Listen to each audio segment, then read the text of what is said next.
Bom, então, boa tarde. Eu me chamo Fernanda. Junto com as minhas colegas, hoje a gente vai mediar uma roda de conversa que faz parte de um projeto de extensão que foi idealizado por nós, bolsistas CAPES-FAPERGS. O nome do projeto de extensão é Percurso Formativo de Pesquisadores, rodas de conversa sobre trajetórias acadêmicas. Eu sou discente do mestrado acadêmico em ensino, orientanda da professora Claudete e da professora Franciele, bolsista CAPES-FAPERGS e membro dos grupos Inclusive, GRUP e Minuano. Então, alguns informes antes de iniciar, então, a nossa roda de conversa. Ela está sendo gravada, porque ela vai ser disponibilizada no YouTube depois. Então, quem não se sentir confortável de ter a sua imagem gravada, pode usar o chat para colocar perguntas e interagir com os mediadores.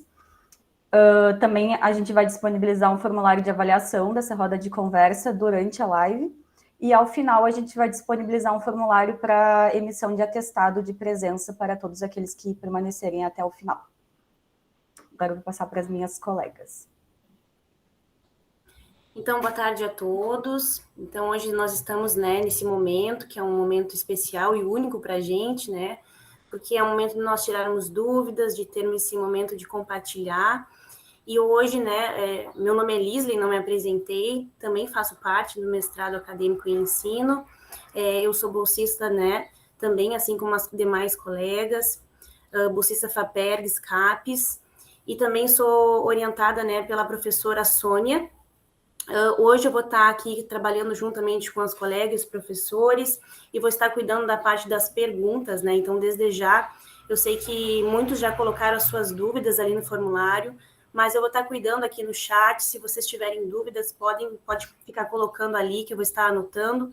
E depois, no momento onde falaremos, dessas dúvidas, os professores estarão respondendo, nós vamos estar retomando essas perguntas. Passarei, então, agora para os colegas. Olá, pessoal, boa tarde. Meu nome é Samara. Também sou mestranda do mestrado acadêmico em ensino, orientada pela professora Claudete e pela professora Fran. E eu estou muito feliz em estar aqui com vocês nessa 7ª roda de conversa que é organizada pelo grupo de bolsista, sob a supervisão da professora Renata e da professora Helena. Eu espero que seja um momento bem agradável para a gente conhecer um pouco mais do nosso mestrado, valorizar esse mestrado que é tão importante aqui para a região. Eu espero que vocês gostem, e que vocês aproveitem esse momento. Então, uma boa tarde a todos. Eu me chamo Catiúcia. Eu também sou bolsista FAPERGS CAPES, sou orientada da professora Renata Hernandes, e estou muito feliz por estar essa tarde participando aqui com vocês dessa roda de conversa. É um momento onde a gente vai poder conhecer melhor esse edital, que o edital sempre é algo muito importante em um concurso, ou mesmo para entrar para o nosso mestrado. Então, eu convido agora, nesse momento, a professora Valesca Brasil Irala para nos falar um pouco mais a respeito do edital. Uma boa tarde a todos. Boa tarde. A professora Renata vai passar os slides. Está na tela? Está tudo certo? Ainda não. Bom, então, saiu da tela, Renata. Agora sim, pode passar. Então, acredito que todo mundo que está aqui na sala já acessou o acesso ao edital, mas, de qualquer maneira, a gente disponibiliza o QR Code, que dá acesso à página do mestrado, que, além do edital em específico, ela traz todos os 6 anexos editáveis, porque o edital, cada edital, ele conta com anexos editáveis para facilitar a inserção de determinadas documentações. Os 2 primeiros anexos editáveis têm a ver com as pessoas que vão se candidatar nas cotas, o anexo 1 tem a ver com os candidatos às cotas de deficiência, o anexo 2 tem a ver com os candidatos às cotas raciais.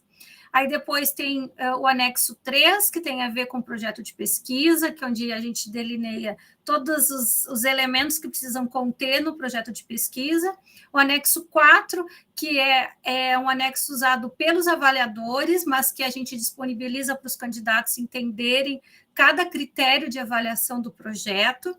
O anexo 5, que também é um anexo utilizado pelos avaliadores para entender a etapa da avaliação da defesa e arguição do pré-projeto, e o anexo 6, que é um modelo que também os candidatos vão poder baixar em relação ao pedido de recurso, que deve ser seguido exatamente dentro daquele modelo que está disponibilizado no anexo 6. Então, vocês acessando esse QR Code, vocês têm acesso a todos esses documentos editáveis que estão nos anexos do edital. Pode passar. Bom, em primeiro lugar, a gente apresenta para vocês o que é o mestrado em ensino da Unipampa Campus Bagé. Ele é um curso de pós-graduação stricto sensu na área da educação, que é avaliado periodicamente pela CAPES, que é um órgão vinculado ao Ministério da Educação, que significa Coordenação de Aperfeiçoamento de Pessoal de Nível Superior. Algumas pessoas perguntaram se elas podem se inscrever no mestrado se elas não têm um curso de especialização. Sim, elas podem, né? Porque não existe relação entre um pré-requisito. O que cada um precisa ter? Precisa ter um curso de graduação, certo? Então, o mestrado difere de uma especialização, porque uma especialização é lato sensu e o mestrado é stricto sensu.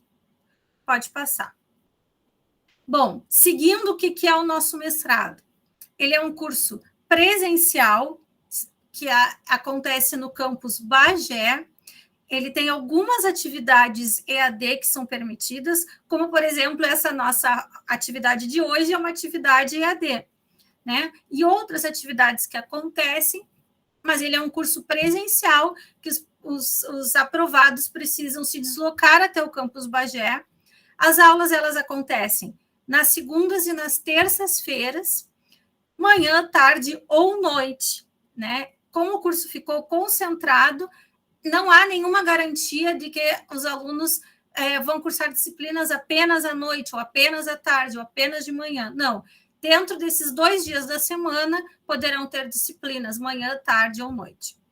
Além da participação em outras atividades que são obrigatórias para poder ter o curso concluído, né? Participação em eventos científicos, com apresentação de trabalhos, rodas de conversa como essa, escrita de artigos científicos, ministração de workshops e oficinas por parte dos alunos. Então, tem um conjunto de outras atividades, além de assistir aula, que cada aluno, cada aluna, sendo bolsista ou não, precisa desempenhar para poder ter o curso concluído. Bom, quem é que pode se inscrever nessa seleção? São os graduados em qualquer área do conhecimento, então, não importa se a pessoa fez uma licenciatura, ou se ela fez um bacharelado, se ela fez um tecnólogo, ela pode se inscrever. E também podem se inscrever os prováveis formandos dos cursos de graduação, as pessoas que estão no último semestre, né? Porém, ela tem que observar um pequeno detalhe. Ela tem que concluir este curso até a data da matrícula condicional, caso ela seja aprovada. Quando é a data da matrícula condicional para os aprovados, de acordo com o cronograma do edital? 13 e 14 de fevereiro. Tá? Então, qualquer pessoa que ainda está cursando uma graduação, mas que vai concluir até essa data, pode se inscrever. Bom, no item 3 do edital, que vocês já tiveram acesso, né, pelo QR Code ou pelo site do mestrado, vocês têm lá um conjunto de documentos importantes para a inscrição, que eu não trouxe aqui, a gente não trouxe, por quê? Porque, de fato, vocês precisam fazer um checklist na hora de fazer a inscrição e verificar se não faltou nada. Muitas pessoas perdem a chance de concorrer porque não tem a sua inscrição homologada por falta de documentação. Então, aqui a orientação que a gente dá é: leiam e releiam com atenção todos os documentos exigidos no item 3 do edital. Importante, que é algo que apareceu bastante nas perguntas dos inscritos desta live. Os candidatos, eles devem apresentar um pré-projeto em forma e conteúdo a quem apresentar um pré-projeto em forma e conteúdo divergente do que está indicado no anexo 3, não terá sua inscrição homologada. Então, a gente traz agora nos próximos slides quais são os elementos, né, que vocês precisam trazer nesse pré-projeto, tanto em forma quanto em conteúdo, e vocês vão ler com atenção o anexo 3 para não deixar passar nada em branco. Bom, esse anexo 3, ele começa dizendo, né, que o pré-projeto ele deverá ter obrigatoriamente o formato PDF. Então, ele não pode ser em Word, ele não pode ser em ODT, ele não pode ser em PowerPoint, ele não pode ser em nenhum outro formato, ele é em formato PDF, escrito em língua portuguesa, e ele tem entre 6 e 10 páginas. Essa é a orientação que precisa ser seguida, sem nenhuma capa, incluindo as referências, certo? Bom, qual é a outra orientação em termos de forma que o anexo 3 traz? O formato da página deve ser configurado para ser uma página A4, com as margens inferior, superior, esquerda e direita 2,5, a fonte é Arial 12 e o espaçamento entre linhas é 1,15. Não é fonte Times, não é fonte Calibre, não é nenhuma outra fonte, é fonte Arial 12. A cada subitem, deixar uma linha em branco, apenas isso. Tá? E agora a gente vai ver quais são os subitens. Os subitens obrigatórios nesta ordem. Então, alguém perguntou sobre o template. Aqui está as orientações para a construção do projeto em termos de conteúdo. As orientações anteriores eram em termos de forma.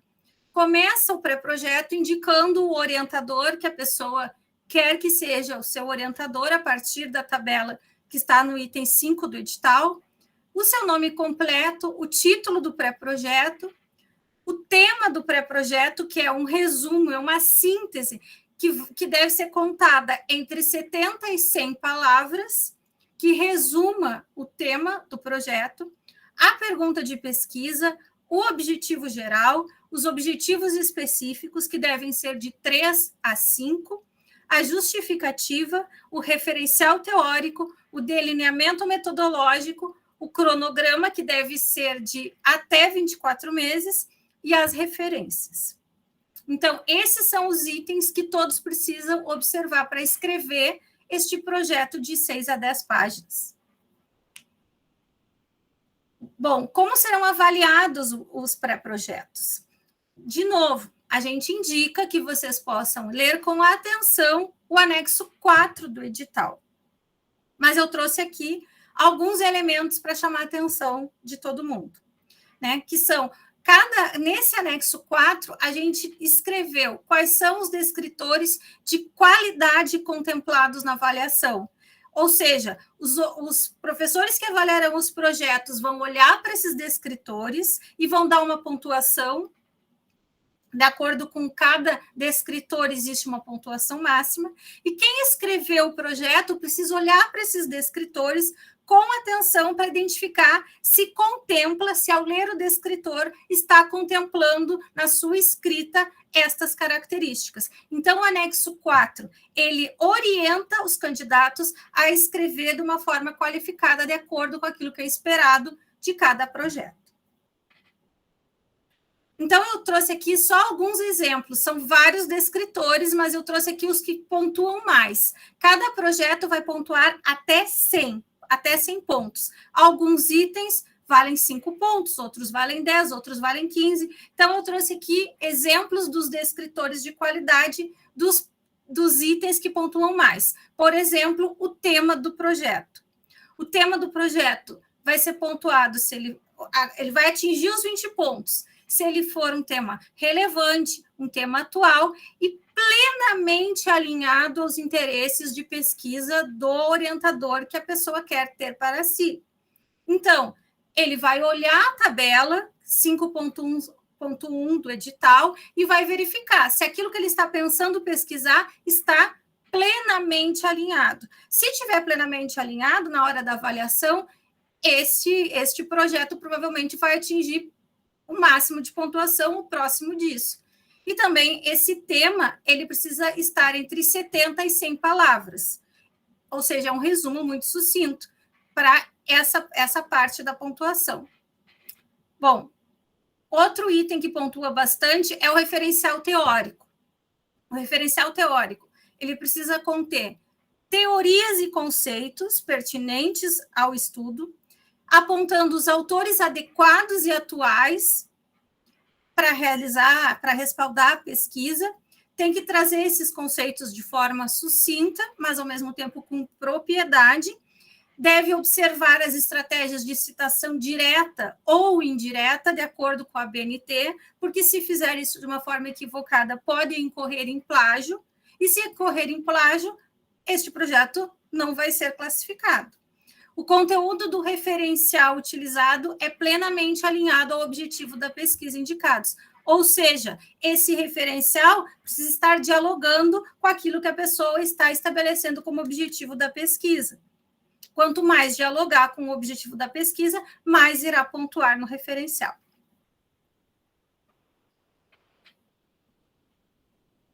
O outro item que também pontua bastante é o delineamento metodológico, que vale 15 pontos.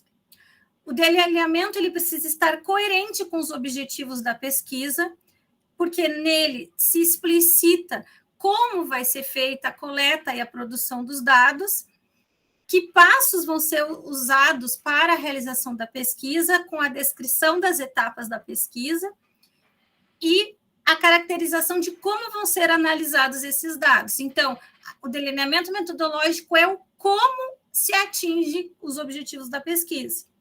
Então, ele também é bastante importante para dialogar com os objetivos. Sem um delineamento metodológico, não se chega aos objetivos da pesquisa, não se consegue atingir os objetivos da pesquisa.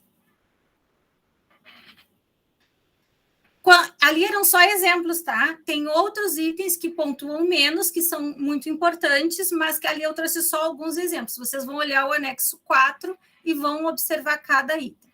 Quantas vagas? São 33 vagas no total, são 27 vagas de ampla concorrência, são 3 vagas para técnicos da Unipampa, 3 vagas para a cota de negros, pretos, pardos, indígenas e pessoas com deficiência. Então, ao total, fecham as 33.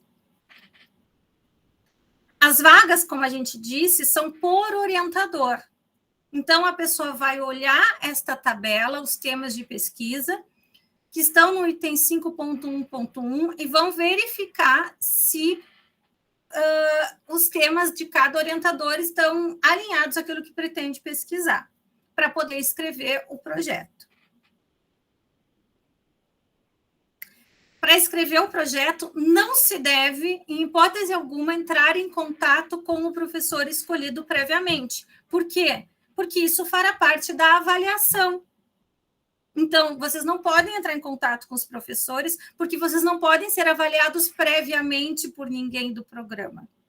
Certo? É esse o objetivo. Vocês vão ser avaliados, os projetos vão ser avaliados no tempo correto, que é lá depois de passar pela homologação, por todas as etapas até serem avaliados, e não antes. Então, não podem entrar em contato com os professores escolhidos. Quais são as etapas, então, que vão compor a avaliação? A etapa eliminatória, que é a avaliação do pré-projeto, escrito esse que vocês vão entregar de acordo com as normas que estão no anexo 3, e depois, para aqueles candidatos que passarem para a etapa seguinte, a defesa e a arguição do pré-projeto, que vai ser uma etapa classificatória. Bom, como é que as pessoas vão passar para a etapa seguinte? Qual é o critério, o ponto de corte para passar da etapa eliminatória para a etapa classificatória? Cada professor designou um número específico de vagas. Alguns professores designaram 3 vagas, outros professores designaram 2 e outros professores designaram 1 vaga. a quantidade de pessoas que irá para a etapa seguinte é o triplo do número de vagas ofertadas pelo professor. Então, se o professor designou 3 vagas, 9 pessoas, as 9 primeiras colocadas para aquele professor, irão para a etapa de defesa do projeto. Se o professor designou 2, 6 pessoas irão para a etapa da defesa do projeto. Se o professor designou 1, 3 pessoas irão para a etapa da defesa do projeto. Quem ficou em 10º lugar para aquele professor, em 7º, em 4º, para trás, não participará da etapa classificatória e não participará mais do processo seletivo. Ou seja, é o triplo do número de vagas. Ok? Se por acaso um determinado professor não recebeu, um professor que abriu 3 vagas, ele não recebeu 9 candidatos, ele recebeu 8. Vamos 8 candidatos. Entenderam? Então, esse é o critério para ir para a etapa da defesa de projeto. Bom, sobre esta etapa, que é a segunda, que é a defesa e a arguição do pré-projeto. A gente solicita que vocês leiam com atenção o anexo 5, que discorre sobre esta etapa. Mas a gente traz aqui algumas informações. Os candidatos, eles vão receber com antecedência, vai estar publicado no site, vão receber por e-mail a data, o horário e a sala em que ele vai ter que fazer essa defesa.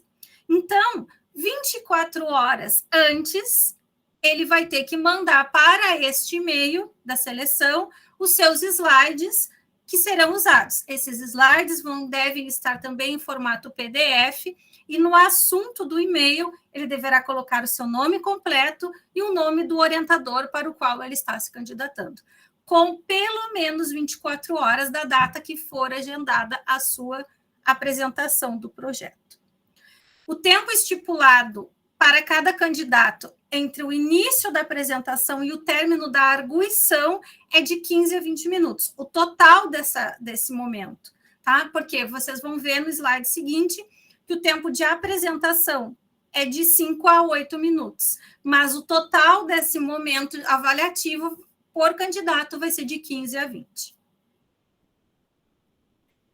Então, esta defesa oral e arguição do pré-projeto será presencial, será gravada em vídeo para fins de comprovação de que aconteceu efetivamente aquela atividade e será formada diante de uma banca de 2 docentes, que depois serão informados em tempos adequados quem serão esses docentes. O candidato deverá estar 15 minutos antes de antecedência do horário agendado, com um documento de identificação com foto. Não será possível escolher a data e o dia, o horário da sua apresentação. Quem não for, está automaticamente eliminado e não é permitido público nessa atividade, somente a banca e o candidato. Aqui, então, a gente tem os critérios de avaliação desta etapa. Aqui, se vocês somarem cada um dos critérios, fecha 50. E a etapa ao todo tem 100 pontos. Por quê? Porque são 2 professores. Cada professor atribuirá uma pontuação dentro desses níveis para cada candidato, somando 100 pontos. Então, nessa etapa, será avaliado o domínio, a extensão e a profundidade dos conhecimentos teóricos, ou seja, o quanto o candidato sabe do seu referencial teórico, o domínio, a extensão e profundidade dos conhecimentos metodológicos, o quanto o candidato sabe sobre o delineamento metodológico que ele escreveu, a organização didática dos slides, que é fiel ao conteúdo do pré-projeto, a ordem é a mesma no pré-projeto submetido, a utilização adequada do tempo da apresentação, que o tempo da apresentação é de 5 a 8 minutos, que vai ser cronometrado pela banca dos 2 professores. Então, cada candidato precisa se organizar para apresentar toda a sua pesquisa entre 5 e 8 minutos. E depois dessa apresentação de 5 a 8 minutos, ele tem que responder as perguntas, que é o momento do que a gente chama de arguição da banca, as perguntas dos 2 professores.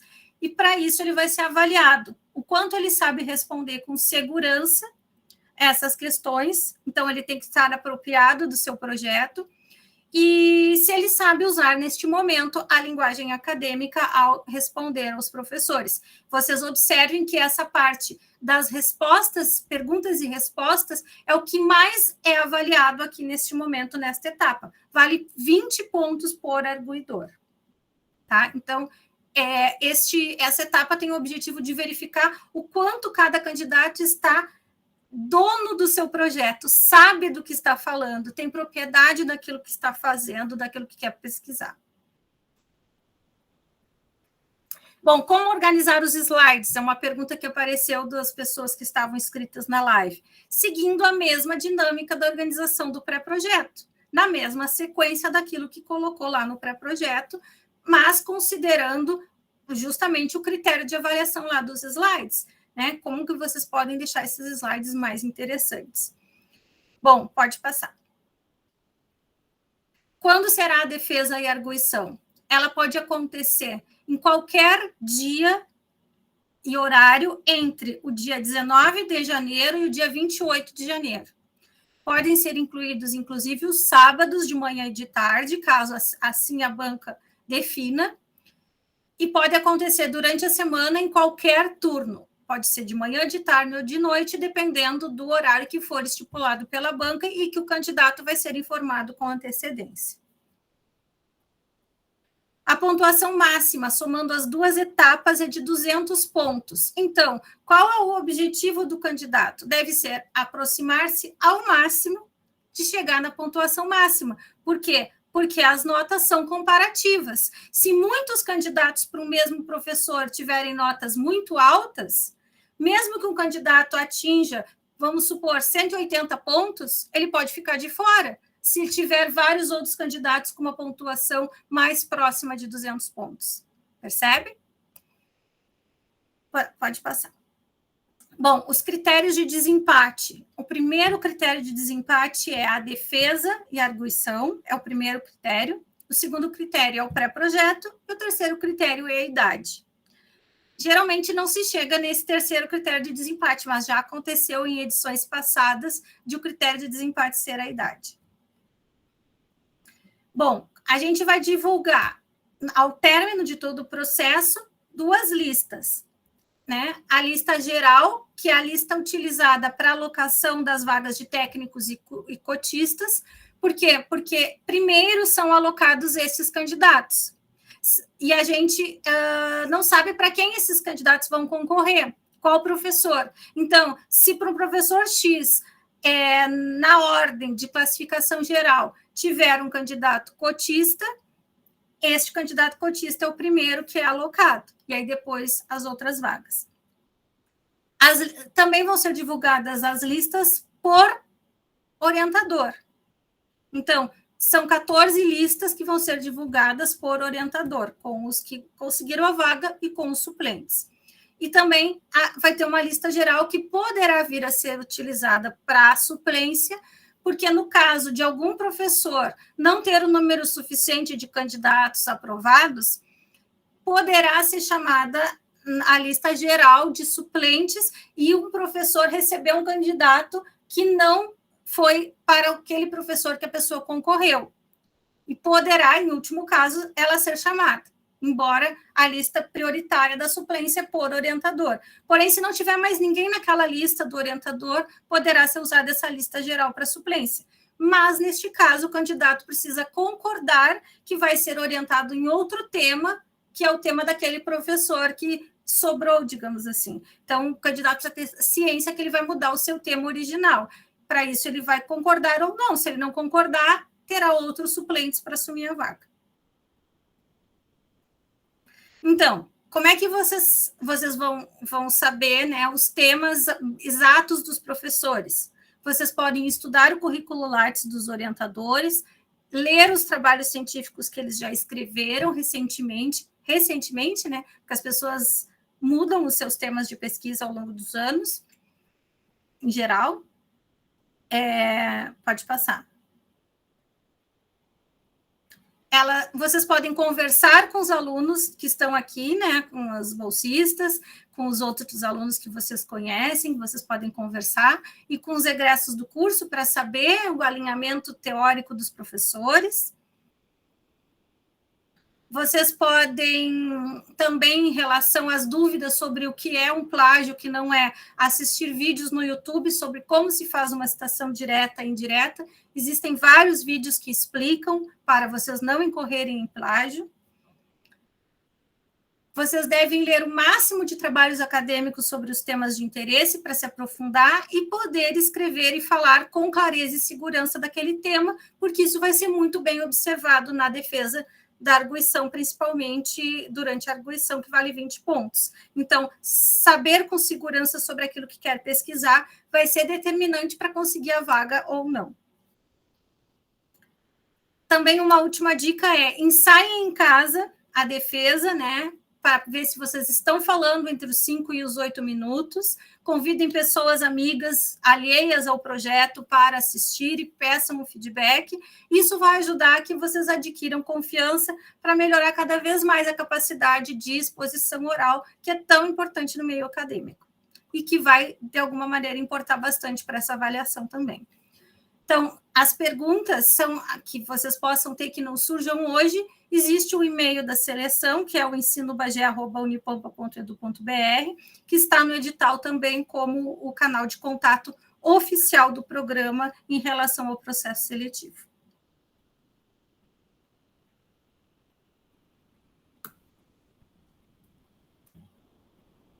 Então, pessoal, o próximo momento é a apresentação, então, por parte dos professores dos seus interesses de pesquisa. Então, como o primeiro professor que está na lista é a professora Sônia. Pode ser? Ela está? Está ali, professora Sônia. Estou. Seja bem-vinda, pode ficar à vontade, e aí a senhora já pode ir chamando a próxima, uma chama a outra. Eu não sei quem é o próximo, tá? Tá, então pode deixar conosco. Tá bom. Bom, bem rapidamente, né, que foi o que nos foi solicitado, né? Então, dizer que as temáticas de interesse, né, de meu interesse em orientação, elas têm a ver com a educação matemática, que é a minha área principal de formação. Eu gosto muito do foco na educação matemática crítica, então os projetos que encaminhem para esse âmbito são bem-vindos. Aspectos também epistemológicos e didáticos da matemática. Ultimamente tenho trabalhado bastante com a investigação matemática, também é um tema de bastante interesse para mim. Os projetos, pedagogia de projetos, projetos de aprendizagem com foco em aprendizagens ativas, colaborativas, projetos de serviço solidário. A inovação no ensino e aprendizagem da matemática também pode convergir aí, né, nos projetos, é interessante. E nesse bloco todo, me interessa a formação de professores que ensinam matemática, professores que atuam com a matemática. Tá? Mas eu destaco, assim, só para finalizar, que é importante fazer as leituras, realmente, busquem as minhas publicações mais recentes, busquem as dissertações que eu orientei, né, no programa, isso vai ajudar bastante, tá? Obrigada, é isso. Convidamos, então, a professora Ana para ser a próxima. Então, boa tarde a todos e a todas, né, quero parabenizar essa comissão dos bolsistas pela organização da live e agradecer já de pronto a presença de todos os interessados em virem para o nosso mestrado, é muito bom sempre a gente saber que, além dos trabalhos que a gente vem realizando, nosso impacto, assim, então, junto à comunidade, e que temos, então, tantos interessados em vir para o curso do mestrado acadêmico em ensino. Então, eu sou a professora Ana Cristina Rodrigues, né, meus temas de interesse são as questões da avaliação, né, e essas várias esferas da avaliação. Então, eu trabalho com a questão da avaliação na educação básica, todas elas, claro, refletindo o impacto no ensino, né, da avaliação na educação básica, avaliação na educação superior, trabalho com os elementos da avaliação institucional também, e tendo como base epistemopolítica os estudos de Paulo Freire, as cartas pedagógicas e as questões da educação popular. Também, de forma mais específica, dentro do meu interesse de pesquisa, nós temos também articulados a questão da avaliação, as relações entre alfabetização e letramentos acadêmicos também, o que dá essa possibilidade da reflexão até a educação superior. Então, é isso, né? O foco principal, a avaliação, Paulo Freire e cartas pedagógicas. Certo, professora. Obrigada, Muito pessoal. obrigada. Eu acho que eu vou passar para a professora Suzana. Pode ser? Ela está por aí? Estou. Bem-vinda. Estou tentando ligar minha câmera, que não está muito... Não está me obedecendo, acho que ela ligou. Bom, gente, olá todo mundo, né? Que bom ver essa sala cheia. As minhas áreas de interesse transitam pela antropologia, tá? Pela educação e pela antropologia. No edital constam etnografias e políticas da diferença, então pesquisas no campo da educação escolar indígena, pesquisas no campo da educação quilombola e educação do campo. Trabalho com marcadores sociais da diferença e as interseccionalidades, né, sempre numa perspectiva de gênero, então esses marcadores, classe social, gênero, geração, deficiência, pertencimento étnico-racial, raça, e ações afirmativas na América Latina. Então, a gente pensar assim, movimentos, organizações, processos de resistências na América Latina, políticas públicas de ações afirmativas no Brasil e nos países da América Latina, esses temas que os meus orientandos vêm trabalhando dentro do MAI, né, e que a gente trabalha a partir do TUNA, que é o nosso grupo de pesquisa, TUNA, Gênero, Educação e Diferença, tá? Acho que é isso. Posso passar adiante. Obrigada, professora Suzana. Vamos chamar, então, a professora Vera. Opa, estou aqui. Oi, pessoal, tudo bem? Então, eu sou a professora Vera Ferreira. Assim, eu venho trabalhando com ensino-aprendizagem de ciências e matemática. Dentro do ensino-aprendizagem de ciências e matemática, eu tenho dado um enfoque para mineração de dados, né? Inserido também abordagens de tecnologias digitais, trabalhando também com métodos quantitativos e qualitativos, mais com softwares dentro de ATD, né? De análise de texto, né? Então, é isso, especialmente ensino, aprendizagem, ciências e matemática. Não sei se... Obrigada, professora Vera. Vamos chamar, então, a professora Sandra. Boa tarde a todos, então. Agradecer aí o pessoal que organizou essa live, né, que eu acho de extrema importância. Então, a minha grande área é informática na educação, e eu venho trabalhando com ambientes virtuais, com a parte de gamificação, não só no desenvolvimento, mas também na parte de avaliação de softwares educacionais, toda essa parte. Tenho bastante interesse na área de realidade virtual, seja na área de realidade aumentada ou até o trabalho com mundos virtuais. Alguma coisa de desenvolvimento também na área de tecnologia assistiva, mais voltada para desenvolvimento de software educacional, né? Essa parte da tecnologia assistiva. Uma grande área também é educação à distância, né? Que a gente já vem trabalhando com os ambientes virtuais que eu já citei, com MOOCs. Outra área também que me interessa é a parte de mineração de dados, para trabalhar com a parte de evasão no ensino superior. Então, qualquer que seja o trabalho que englobe tecnologia voltada para a área de educação, né, que estaria dentro da grande área de informática da educação, são as áreas que são de interesse, né, de acordo com a minha formação. É isso. Obrigada pela oportunidade, pessoal. Obrigada, professora Sandra. Queria chamar, então, a professora Claudete.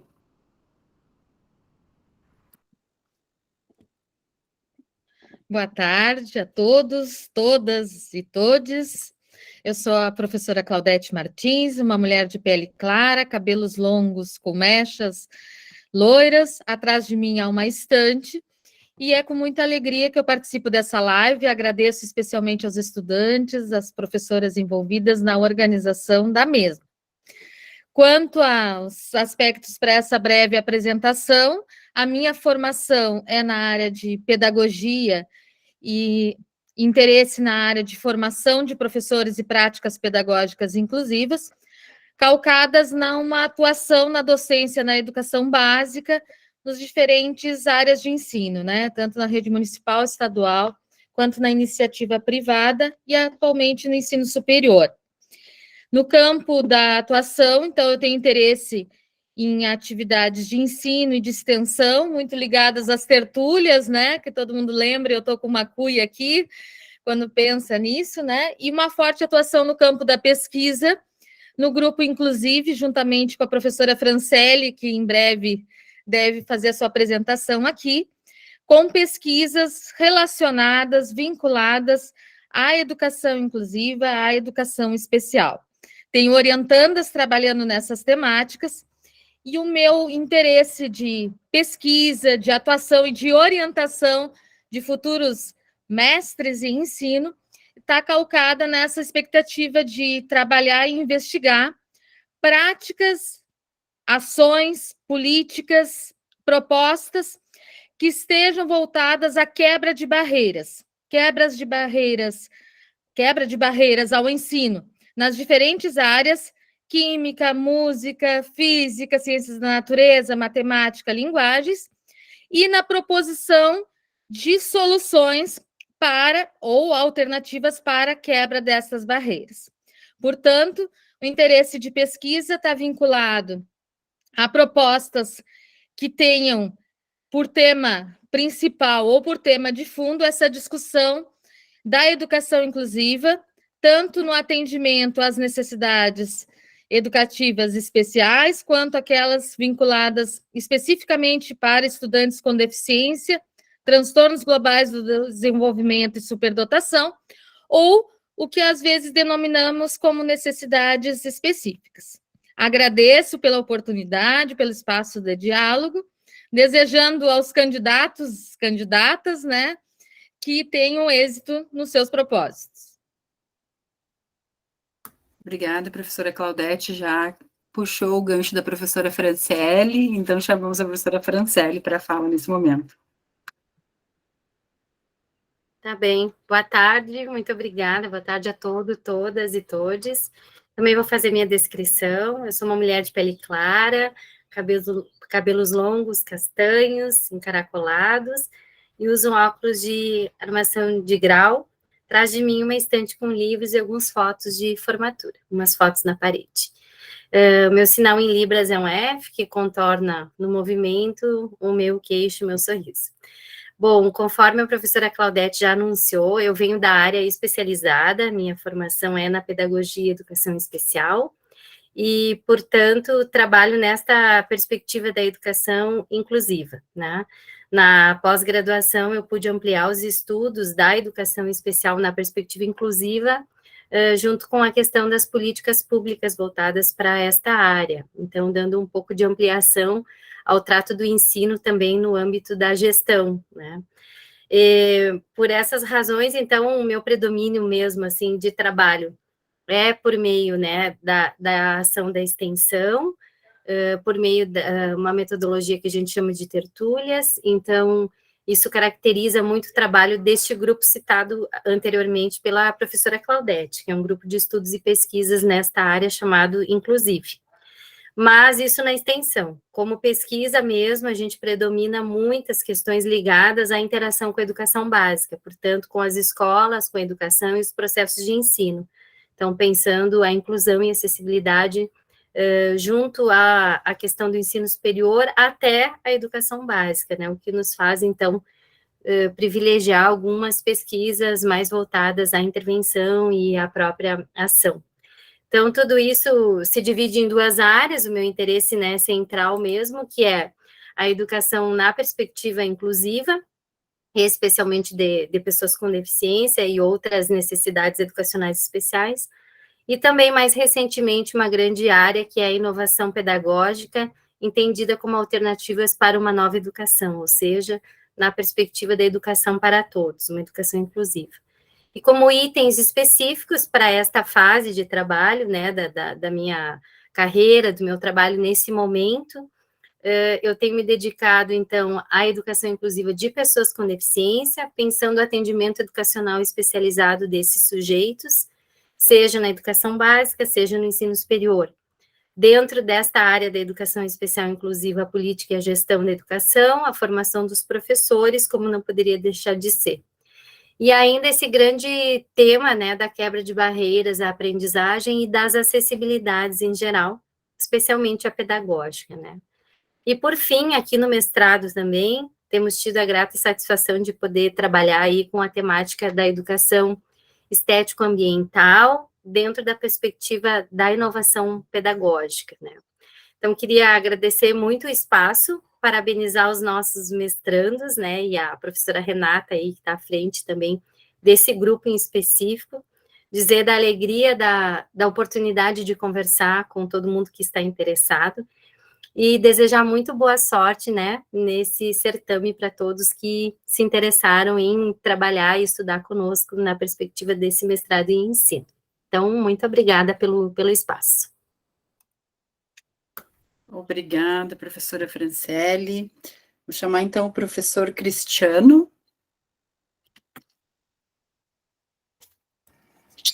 Olá, boa tarde a todos.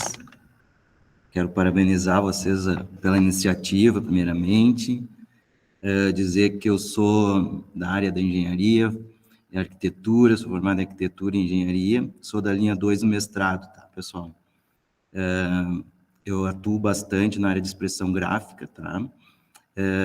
E as minhas áreas, né, de interesses são desenvolvimento de materiais didáticos, recursos pedagógicos por meio da modelagem, da prototipagem, também elaboração de práticas de ensino para cursos de tecnologia, engenharia e arquitetura, com ênfase na expressão gráfica ou geometria descritiva, tá? Também tenho trabalhado ultimamente também através de investigações pedagógicas com foco nas inteligências múltiplas. Tá? Então, essas são as minhas linhas de interesse. Tá? Procurem lá no meu Lattes algumas coisas que a gente vem desenvolvendo, os trabalhos que a gente vem pesquisando. Tá? E boa sorte para todos vocês, tá? Que vão pleitear aí uma vaga no nosso mestrado em ensino. Tá bem? Obrigado. Obrigado, professor Cristiano. Então, seguimos com a professora Lisete.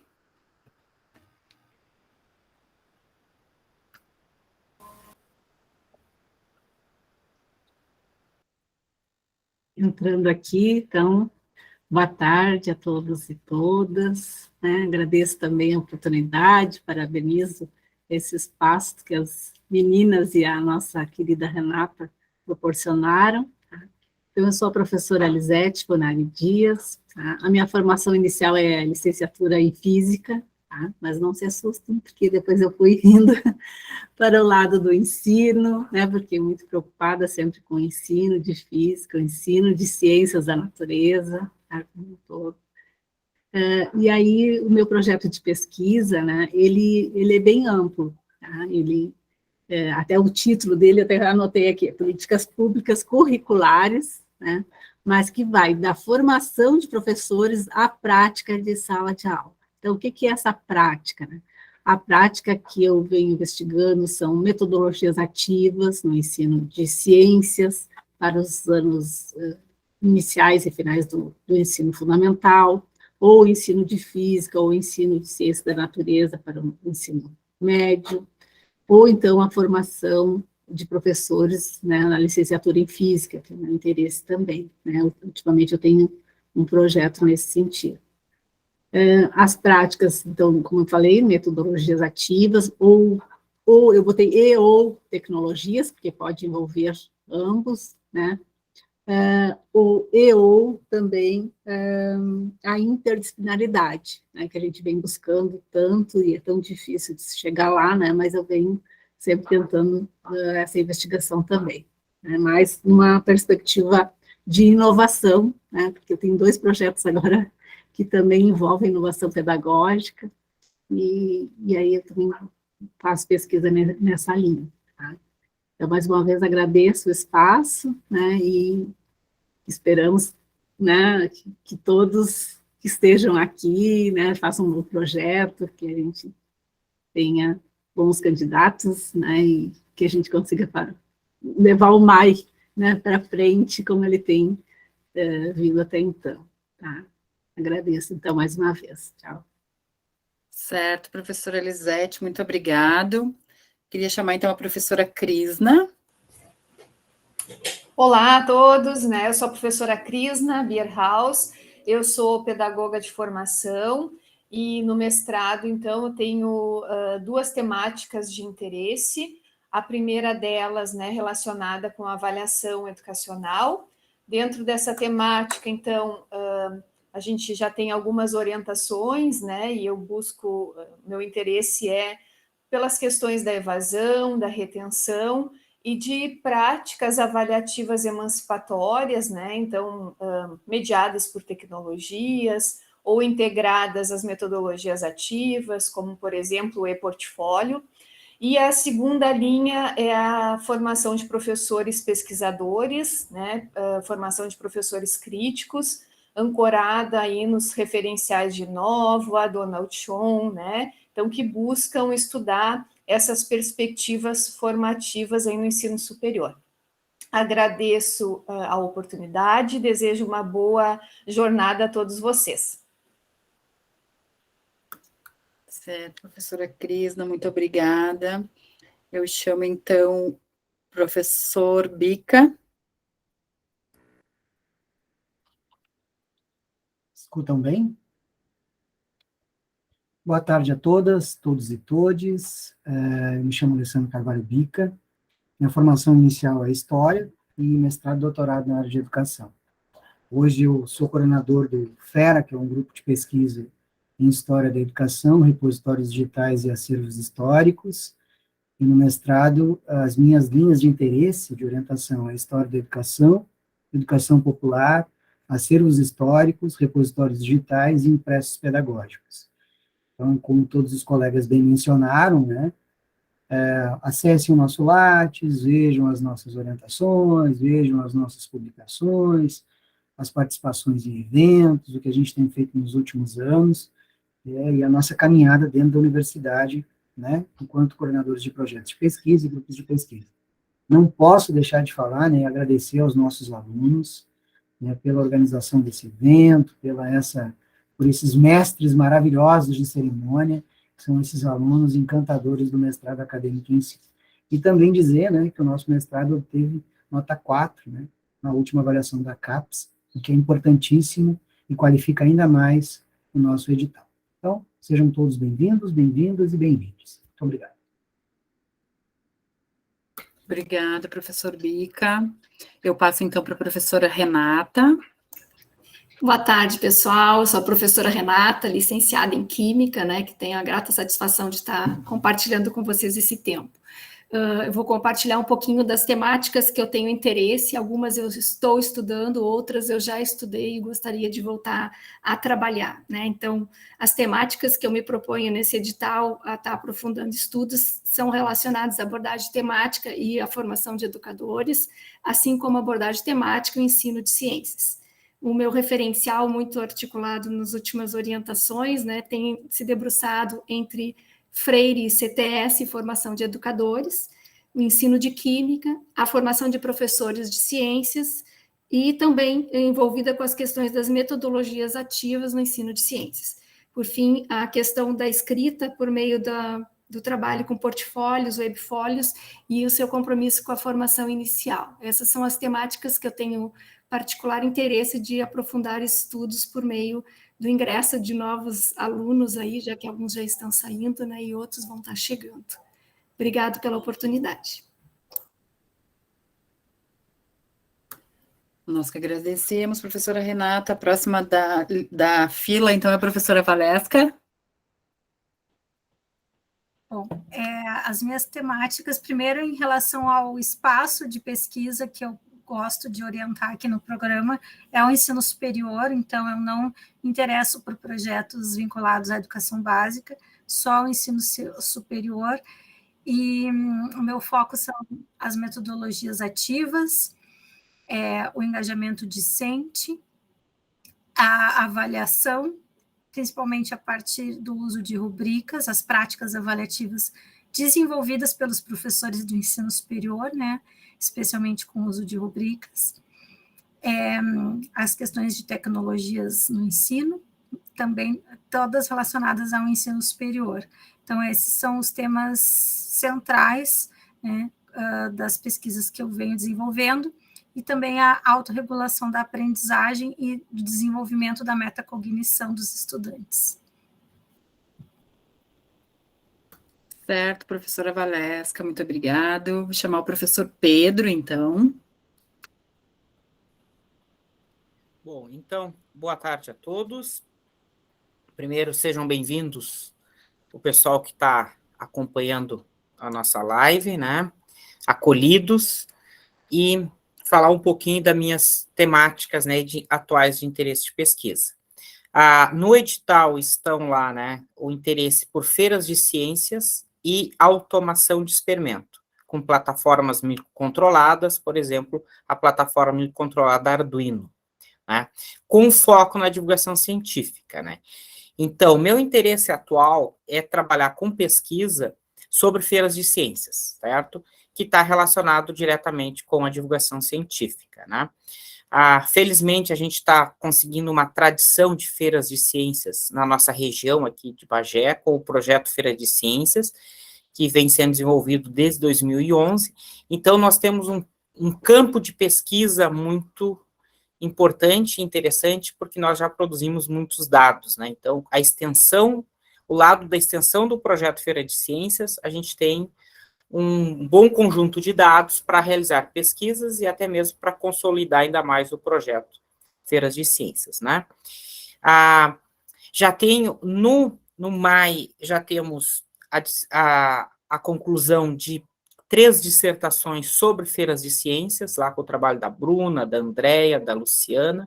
Então, eu reforço aqui o que os colegas já falaram, que a Valesca também, né? Então, a dica é olhar esses materiais, identificar, né, o que já foi feito, para não propor um projeto de algo que já foi realizado, mas sim, a partir disso que já foi realizado, propor uma pesquisa nova.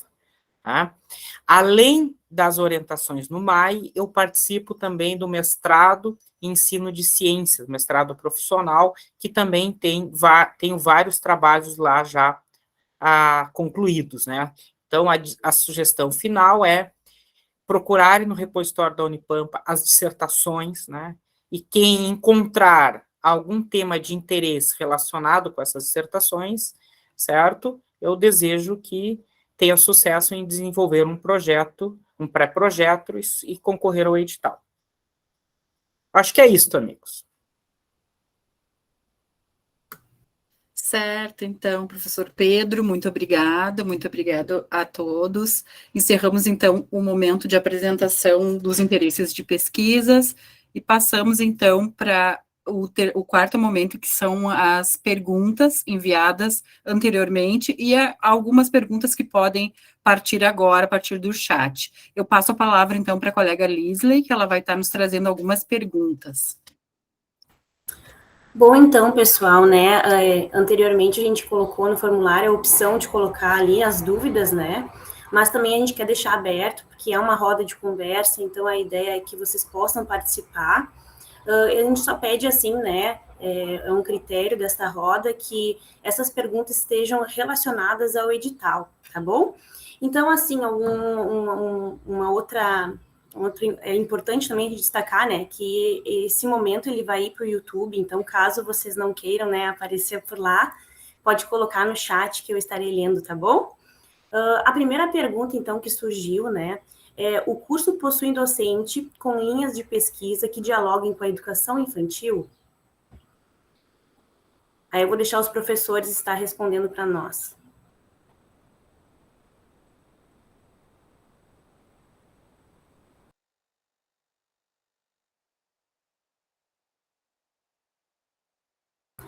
Não sei se a Renata pode falar, ou a professora Valesca. Algum colega que tenha no seu perfil das abordagens ali a abertura para níveis diferentes de ensino, né? A professora Valesca, pela fala, ela disse que só trabalha com nível superior, né? Os demais deram algumas descrições e não vejo que esteja fechado em alguns colegas a possibilidade de trabalhar com a educação infantil, pela descrição ali das abordagens que estão acolhendo, né? Ok, então, vou passar para a próxima, tá? A professora Sônia. Professora Sônia.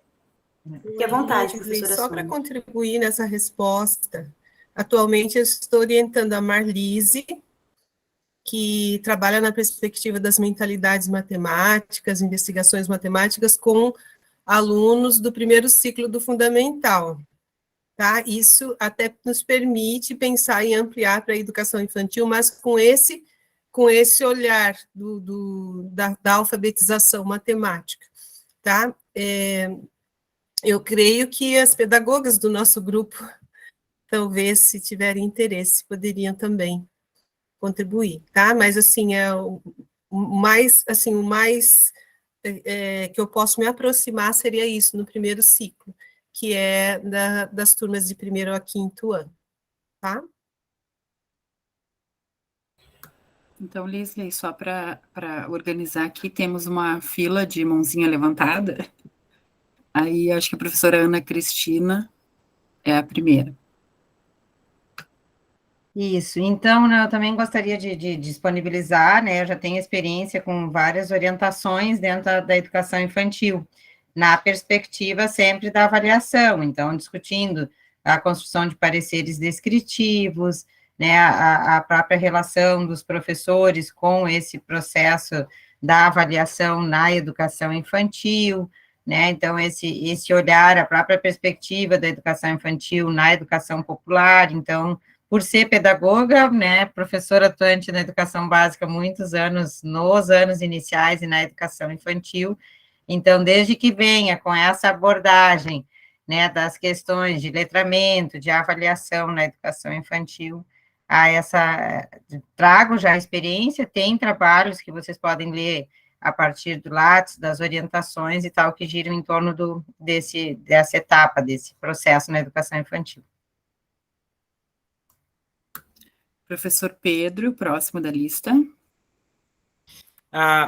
Em relação à educação infantil, né, como eu coloquei, né, sobre feiras de ciências, pessoal, uma dos espaços mais atrativos, né, que a gente se emociona, é a educação infantil, os pequenos apresentando os trabalhos.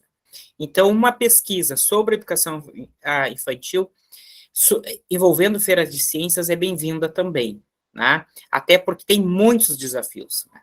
Tem a questão da avaliação, né? A questão do horário, porque são crianças, ficar todo o tempo, né? Então, é uma área que tem muitos trabalhos da educação infantil que participam de feiras de ciências e poucas pesquisas sobre como organizar uma feira de ciências pensando nos pequenos, né? E uma dica, recentemente a professora Rosana Cavalcante, que é professora do Campus Bagé de Física, ela concluiu a sua tese, né, e o tema é Física para Crianças, né, e a Rosana é uma colaboradora do programa, atualmente ela trabalha comigo como co-orientadora do trabalho do Cícero, né, então aí fica uma dica também, se alguém estiver pensando em educação infantil na perspectiva das ciências exatas, né, e da natureza. Agora, então, o professor Bica está com a palavra. Só aproveitando o insight da pergunta, né, para quem está junto conosco, quem vai nos ouvir depois pelo canal do YouTube, que essa questão de pensar a temática, ela tem que estar muito, às vezes, por exemplo, história da educação ali é um termo amplo. Então, essas pessoas que, ao endereçarem seus projetos aos possíveis orientadores, podem pensar, às vezes não está o nome educação infantil, mas tem um projeto que possa estar vinculado a esse espaço da educação. Então, o que a gente quer dizer, que eu acho que é importante, acho que é bem salientado pela professora Valesca, que são os critérios metodológicos dos projetos, que tem que estar posto.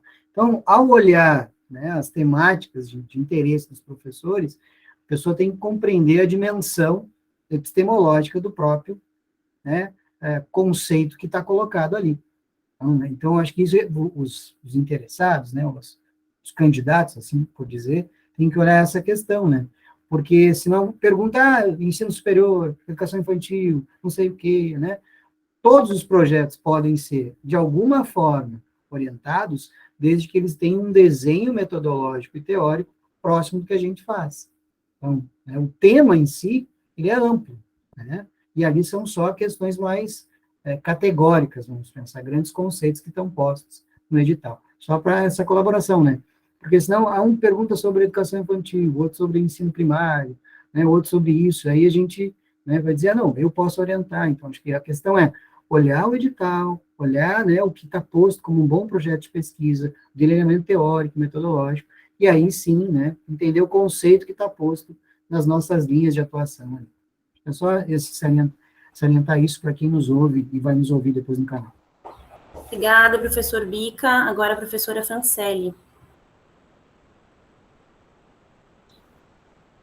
Eu já estava tentando baixar a mão, abdicando do espaço de fala, porque o Bica acabou de complementar, né? Na verdade, falar o que eu iria complementar, e só dizer que é isso mesmo, né? As temáticas mais amplas, e especialmente, por exemplo, a educação especial na perspectiva inclusiva, ela abrange do ensino da educação básica, infantil, básica, ao ensino superior, né? Então, acho que tudo depende muito do enfoque, né? Que se adeque, né, a essa área, especificamente falando. Então, é viável, sim, ter trabalhos na perspectiva inclusiva na educação infantil também, mas acho que a colocação do Bica foi melhor que a minha, assim, mas mantive a complementação aqui, só para exemplificar. Obrigada. Joia, prof. Obrigada. A professora Claudete está com a palavra. Acho que aqui a gente vai um pouco se repetir, né? Mas é no sentido de que, pelo menos nas pesquisas que eu oriento, a etapa de ensino superior, educação básica, e dentro dela, educação infantil, ensino fundamental, anos finais, anos iniciais, ela é o contexto de atuação, de investigação, o campo de pesquisa. A temática central continua sendo aquelas, né, apresentadas aqui no início, educação inclusiva, né, e as investigações nesse campo. Então, tanto podem ser no campo do ensino superior, quanto da educação básica. Aqui eu vejo algumas orientandas, né, Fernanda e Samara, que estão investigando, uma está investigando no campo do ensino superior, e a outra está investigando na educação básica, no ensino médio, mas poderia ser educação infantil, poderia ser ensino fundamental, porque a temática central delas é em torno da discussão, proposição em relação à educação inclusiva. Obrigada, professora Claudete. Então, eu estarei passando para a próxima pergunta, tá? Essas perguntas que eu estou lendo são as perguntas que ficaram, né, através do formulário. Então, diz assim, se existe algum modelo para elaboração do pré-projeto e dos slides para apresentação.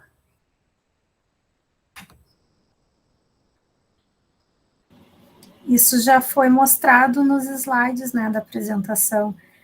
O projeto precisa seguir o anexo 3, e para a formulação dos slides, também a mesma organização do projeto, considerando os critérios de avaliação que estão no anexo 5. Obrigada, professora, por repetir. Também há uma pergunta em relação aos horários, né? Como que se darão a questão das aulas e os horários? Também, né, na apresentação a gente trouxe que as aulas são segunda e terça, em qualquer um dos turnos, manhã, tarde ou noite.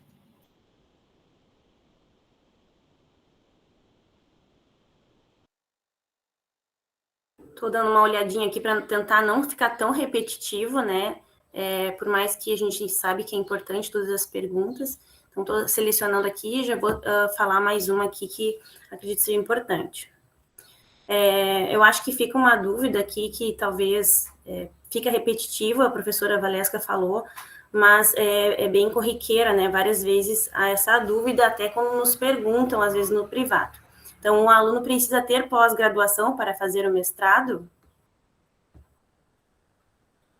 Não, não precisa ter, o aluno pode ter apenas o curso de graduação. Não precisa ter um curso lato sensu.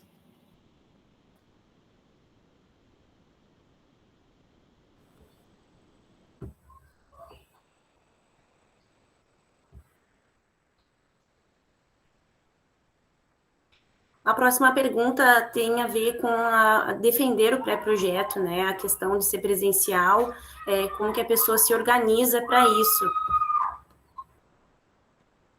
As datas estão ali, né, entre o dia 19 e o dia 28, e, de fato, a gente não tem como agendar no dia que cada candidato pode, né, porque os professores que participam das bancas têm as aulas, têm outras responsabilidades. Então, quem vai se candidatar precisa estar ciente que precisa, no momento em que for agendada a sua apresentação, se não mora em Bagé, vai ter que se deslocar para Bagé e vai ter que estar na sala com 15 minutos de antecedência, porque se ele não estiver, ele vai ser desclassificado.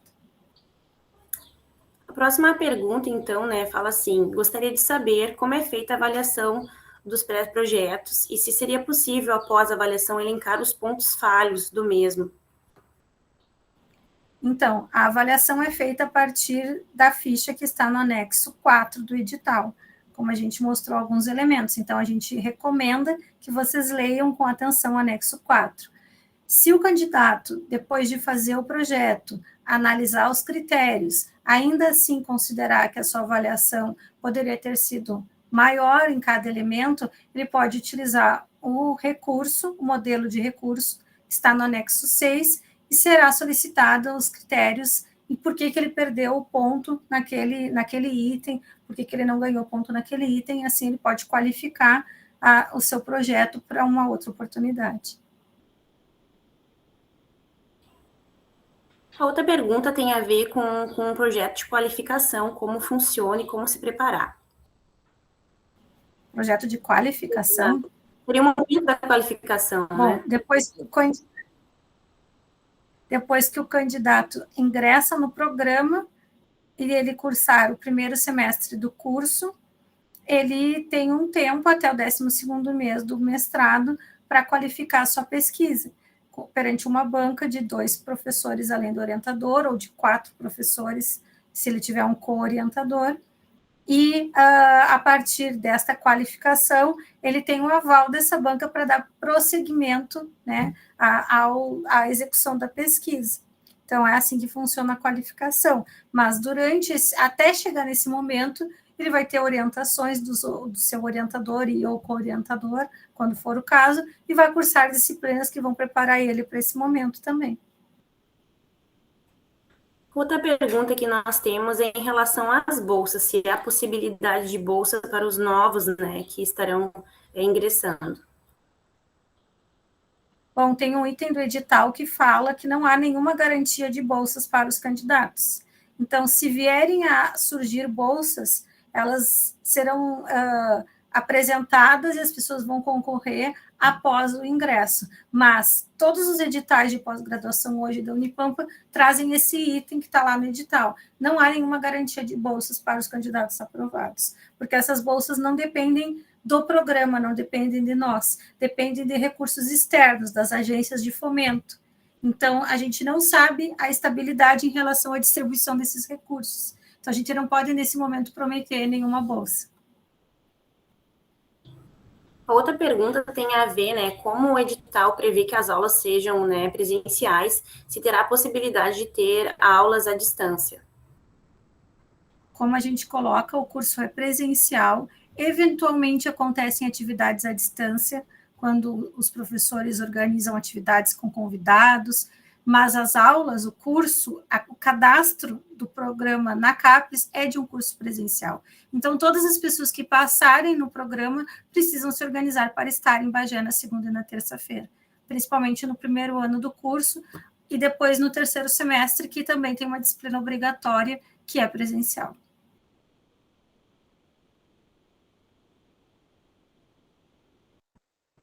Bom, então, das perguntas que nós recebemos, né, muitas se repetem, né, e algumas elas já foram, de alguma forma, respondidas, até na fala dos professores. Então, eu gostaria de deixar aberto, se alguma pessoa que está aqui, né, tem alguma dúvida ou queira colocar no chat, né, fica bem à vontade para perguntar.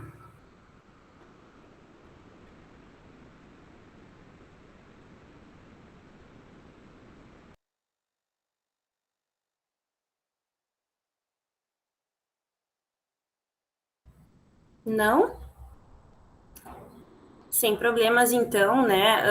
A gente gostaria de dizer assim, pessoal, que a gente sabe o quanto é um processo, né, que a gente se constrói, e a gente também quer se colocar à disposição, né, nós como bolsistas, que nós estamos aqui organizando, né, entre as 4 colegas, mas nós somos mais bolsistas, e nós queremos colocar, né, a gente à disposição para que, se em algum momento precisar, né, eu acho que aquela dica de ouro da professora é real, né, eu até queria falar, assim, por ser um momento que não formal, que no meu caso eu precisei conversar com uma pessoa que fazia, né, já um mestrado, e foi, assim, muito rico trocar as ideias com esse colega, e, enfim, né, foi, graças a Deus, deu sucesso, porque eu estou aqui.